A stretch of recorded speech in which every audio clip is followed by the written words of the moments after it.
everyone, welcome back to Let's Talk. My name is John, and today here on the channel we're going to be talking about 1995's Waterworld and its brand new Arrow Video 4K Blu-ray that just came out. But first, before we dive into all that, if you are a fan of 4K Blu-ray reviews, movie reviews, lists, and podcasts, we try and do them all here on the channel, and nothing helps this channel out more than just by you simply liking this video and subscribing to the channel. So Waterworld was released in 1995. It was directed by Kevin Reynolds. It stars Kevin Costner. This is the fourth time that these two teamed up, probably most famously in Robin Hood, Prince of Thieves. But this would be their fourth and final collaboration, because what Waterworld is most famously known for is for being one of the biggest failures in film history. At the time, this was the most expensive movie to make at $175 million. It ended up only making $264 million at the box office, which might not sound too bad, especially for 1995, and it wasn't. It was still one of the highest grossing films of the year. But a movie needs to turn at least double of its budget to actually recoup a profit. So at $175 million, this movie needed to make about $350 million just to be profitable. And eventually it would become profitable with the releases of all the home video, and now with these Arrow Video 4K releases or their previous collector's edition Blu-ray that came out, the movie has eventually become profitable. But at the time, this was considered a failure, not just for Kevin Reynolds, but also for Kevin Costner. I actually believe that this is what derailed his career, because apparently he was just a hard man to work with at the time. You know, he really had his fingerprints all over this movie.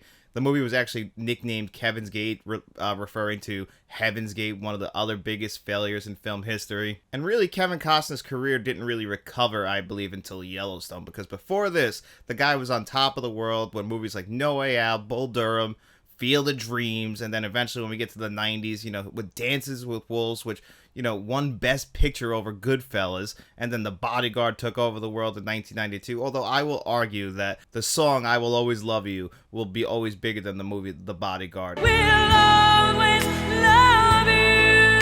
And even Kevin Costner's performance of The Bodyguard is solid, but not the greatest. But anyway, he was probably the biggest movie star at the time in 1995, and that's why the studio system had so much faith in him and in this movie, and then teaming up with a director he's worked with in the past, and Kevin Reynolds. But these two, Kevin Reynolds didn't even stay to finish the movie. The studio ended up editing this movie down to 135 minutes because they felt like the original cut was way too long, and that would eventually become the TV cut or the Ulysses cut, where they added back in 40 minutes, which helped to fill in some plot holes and, you know, become a more fleshed out film. Do those fleshed out versions of this movie actually make it worthwhile? Well, after rewatching the film, this movie follows Kevin Costner's character, the Mariner. He's basically an anti-hero. We find out pretty early in the film he can actually breathe underwater because he has gills. So he's basically this film's version of an X-Men. He's a mutant. He's mutated due to evolution. He's adapted to this new world where the polar ice caps have melted and it basically flooded the entire planet. There's no more dry land. There's just floating cities. Everybody just lives on the water. It's a very post-apocalyptic type world where everybody is just barely getting by, barely has enough supplies to live. They're all wearing these raggedy, dirty clothes. This movie actually started out as basically a Mad Max Road Warrior ripoff, and it's played very much just like that. Just swap out land for water, and they're very similar, right down to very similar costume designs. We get some tricked up jet skis and boats instead of some tricked up cool ass cars.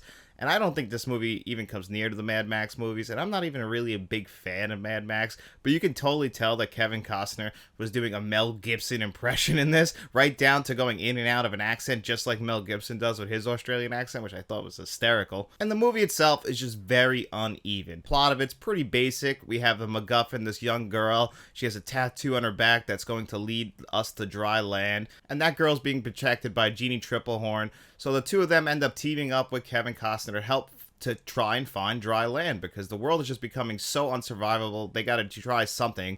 There's actually one of the deleted scenes that ends up in the TV cut or the Ulysses cut, shows Jeannie Triplehorn actually explaining to, like, basically the heads of the city that she lives in that, you know, at least people died trying to find land, because we're going to run out of supplies. You know, we see people selling dirt because they found fresh dirt. That's where we first see Kevin Costner doing early in the movie, is he's selling dirt. It's like, where'd you get this pure dirt? That's how valuable that is in this world, because there's just nothing left. So the three of them, they're going to try and find dry land with the, they're trying to use this young girl's tattoo to help guide them to dry land, but Kevin Costner doesn't believe it. Everyone believes that he's been to dry land because he has certain items on his ship that nobody has seen in years, including a box of crayons, which he flips out about when this young girl starts using them to draw, and then eventually he even just throws her overboard because he's just a dick. That's one thing about Kevin Costner's character. He's a true anti-hero in this film, but he's not very likable, and Kevin Costner himself plays this role so serious, humorless, he just basically has one tone, so I have a hard time believing that he's going to end up warming up to these people, and I don't think that these people should warm up to him. He treats them absolutely horrible in the first act. But Dennis Hopper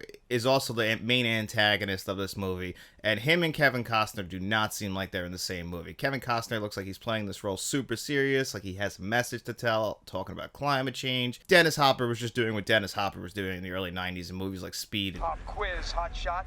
In Super Mario Brothers, he's basically just playing this over-the-top villain, and he does that so well. He's great in this movie. He knows what kind of movie he's in. I just felt like Kevin Costner just missed the mark on that, and the two of them just kind of were in different movies, and as the two main pillars of the film, that just creates a very uneven film. And then also the score of this movie, which I think is also very uneven, which was done by James Newton Howard, and actually he wasn't the original composer of this movie. The original composer ended up getting fired because they felt like his tone for the score was way too dark, and they wanted something more adventurous, and they definitely got that, but that also helps to make those certain scenes, yes, they're trying to go for this adventurous, almost Indiana Jones type feel with certain scenes in this movie where the fight scenes, which are very well done, very well choreographed, the action sequences in this movie are very well done also. That's when the score kind of kicks into this adventurous score, but that just doesn't fit the entire tone of the movie. And when that adventurous score does kick in, I felt like personally that's the worst part of the score, but the score does help certain scenes in this movie, some of the more beautiful scenes where we're like, especially later in the movie when they go underwater and we see this underwater city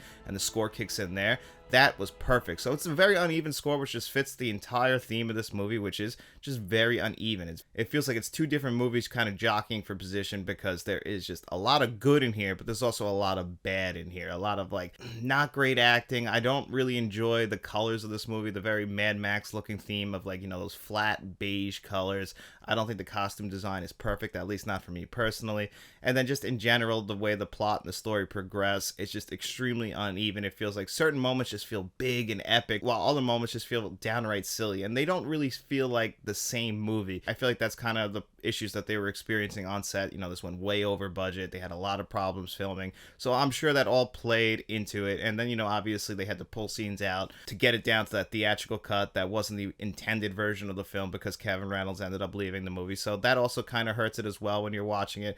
But there is still some real good stuff in here. There's some stuff that's just absolutely beautiful that is gonna stick with you forever. So there are certain shots in this movie that are absolutely gorgeous. To say that this movie is an outright failure is unfair to it. It's just not a great movie. This movie probably should have been better than it was. It had a great idea, so it really should have been better than it ended up turning out to be, but it's still not an outright failure. It's just your typical, 6.5 out of 10 type movie where it's like, it's something you probably could have gone to the theaters in 1995 or rewatch now on a Saturday morning and enjoy it and not feel like it was a complete waste of your time. But anyway, guys, we're also here to talk about the 4K Blu-ray from Arrow Video, and that's what we're going to talk about right now. You cancel all those tractor pulls and all that stuff until later. You got it? Well, here it is, the latest release from Arrow Video, and they whipped out the fine china for us, where they whipped out their beautiful collector's edition case, that nice hardcover case that we've seen them release with films like Donnie Darko or last year's True Romance, which I thought was one of the better 4K releases of last year. And they whipped that beautiful collector's edition case out for this release. This is an updated version of their previous 2019 release, I want to say. So you get all three cuts of the movies. They're all separated into 3 different discs, but only the theatrical release has received a 4K update. The other 2 cuts, the Ulysses cuts and the TV cut, are both still in that 1080p Blu-ray version that was released in 2019. No updates to those. That's going to be on your second and third disc. All of your extras are going to be on the first disc with the 4K. But because this is presented in the aspect ratio of 1.85, it's going to fill up your screen. You get Dolby Vision, HDR10. They whipped out a brand new Dolby Atmos track.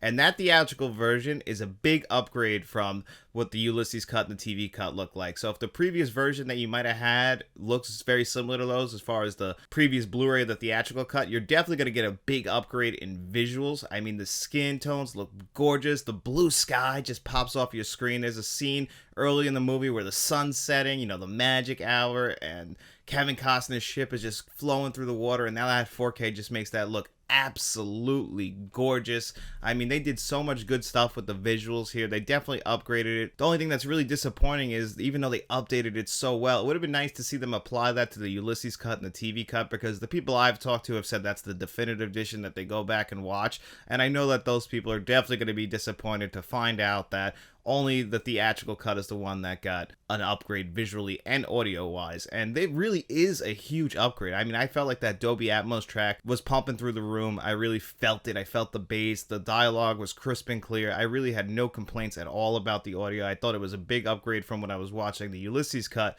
in 5.1, that I was definitely very impressed with what they did with the audio on this, but the visuals is really what stands out, because if you had seen this back in the 90s or the early 2000s, you remember that this movie was pretty ugly looking. I always thought this was an ugly looking movie, mainly because of the costume design that they were going for. It's supposed to look flat and beige and grays. This had a huge influence on the California Love music video, clearly.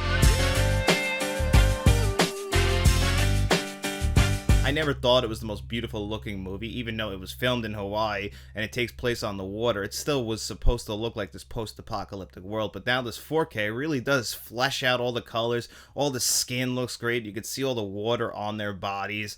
You know, you could just see every like almost strand of hair, and then just the fact now the world actually looks more colorful. Like the HDR and the Dolby Vision are pumping more color into the world. Like, you know, finally you really notice the blue skies late in the movie when we finally see grass. That green just looks gorgeous on your screen, especially since we hadn't had much color in the movie when we finally get there. Like, it's going to like really catch you off guard now with the 4K, where it might have not done that with previous Blu-ray versions. And comparing the Dolby Vision and the HDR10, I actually thought the Dolby Vision was doing a little bit more work, especially there's a scene where they go underwater and it really looked beautiful in Dolby Vision. I felt like it was a little bit faded and muddier when it came to the HDR10. And there's some scenes in here, it's not a perfect 4K, where it might look a little bit overly grainy. On the Blu-ray versions of the Ulysses cut and the TV cut, they have a lot of grain going throughout. There's actually some scenes in there, mainly probably because they hadn't fully edited, because, you know, it's a TV cut and stuff like that. So those certain scenes or those certain takes might not have been as well restored. So that stuff kind of looks very grainy and very muddy. Whereas the 4K, you might have that in a couple scenes, but not that much. There are certain scenes where you're going to really notice the grain and the resolution might decrease slightly, but for the most part, it's steady throughout.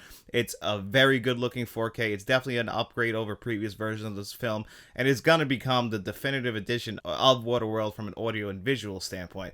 Now, all the extras, like I said, are on that Blu-ray disc, and all of them are really, really good. There's a great making of documentary that's about an hour and 42 minutes long, and that's the stuff I always wanted. These documentaries produced as feature-length documentaries looking about every aspect of the film, and you get that on here. You get an old 10-minute feature from about, you know, probably when the movie was coming out back in 1995, and then, you know, you get some still galleries, but really the best extra is that making of documentary. I always appreciate that. I mean, some people might be a little bit disappointed because there aren't too many options, but that making of documentary, in my opinion, truly makes up for it. That's always what I want on every single disc if we can get it. It's just a making of documentary, because you're just getting into the mindset of the writers, directors, producers, actors, everybody. You just hear what their thoughts are looking back on the film. I just absolutely love that. It makes you appreciate the movie a little bit more, because you're kind of humanizing the people behind the scenes who put their heart and soul into a movie that is now known as a failure, when really it probably shouldn't have been. You know, it was a victim of the time, unfortunately, where, you know, some of the big head honchos just really couldn't stay out of their own way. But when you hear the writers talk and some of the other people, you know, these are regular people who put their heart and soul into a movie, and unfortunately now it's just not as well received as it maybe should be. You know, it shouldn't be reclaimed as one of the greatest films ever. No, it's not that, but it's still a good film that, you know, has a pretty big cult following now, and I know plenty of people who absolutely love Waterworld, and I think they're going to be really happy with this 4K, and especially if you get this collector's edition, because we didn't talk about the case yet,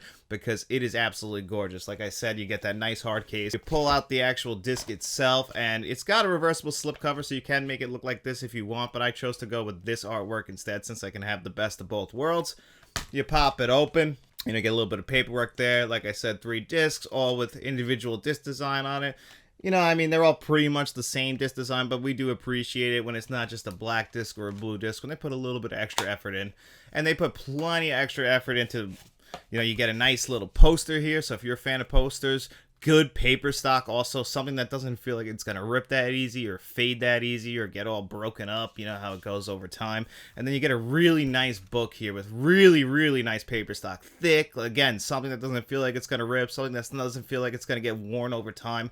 Absolutely love the fact that Arrow Video did this. They really sprung for all the bells and whistles when it comes to collector's editions. And when they whip out the fine china, like I said, for this, I think they do a great job with it. They never disappoint. And this is another version of that where they just haven't disappointed. Now, the only thing is, if you have that previous 2019 Blu-ray, you might not feel compelled to upgrade this, especially if you're not a fan of the theatrical cut. And that's the only thing that got updated, because you have the same exact stuff other than that 4K cut. Everything else is exactly the same extras. So if you have that, you might not feel compelled to update this unless you don't have the actual collector's edition set and you really are a big fan and you're going to really want this nice casing. I can definitely recommend it because it is definitely there for fans of the movie, and I promise you, you will not be disappointed by it. So overall, what did I give this at a score of 1 to 10? I'm going to give this a really solid 9 out of 10.